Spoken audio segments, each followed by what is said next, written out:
중증 환자가 입원할 병실마저 부족해지면서 정부는 앞으로 이 코로나에 확진돼도 집에서 치료받는 걸 기본으로 하겠다고 밝혔습니다.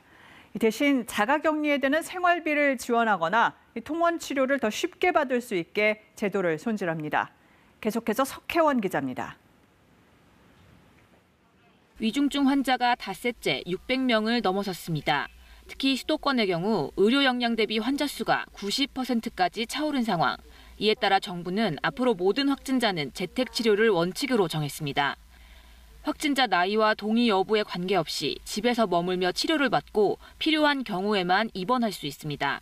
확진된 즉시 의료기관의 건강관리가 이루어지고 증상 변화가 있거나 환자가 원할 때는 검사나 진료를 받을 수 있도록 단기 외래 진료센터를 운영합니다.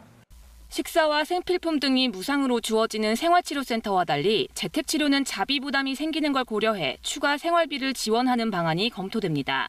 응급 상황을 제외하고는 방역택시나 개인 차량을 이용해 통원 치료도 받을 수 있도록 했습니다. 지금까지는 전담병원 환자 치료에만 사용했던 항체치료제도 앞으로는 일반 병원은 물론 재택치료자도 처방받을 수 있게 됩니다. 가족까지 함께 격리돼 생활에 불편이 크다는 의견에 따라 필수 사유가 있으면 외출을 허용하도록 했습니다.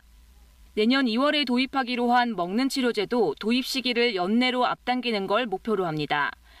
현재 확보한 31만 2천 명분 외에 9만 2천 명분에 대한 추가 구매가 추진 중입니다.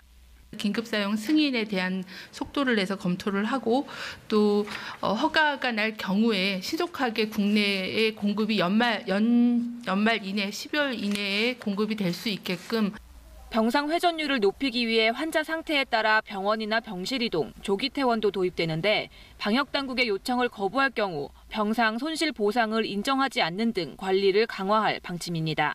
KBS 뉴스 석혜원입니다.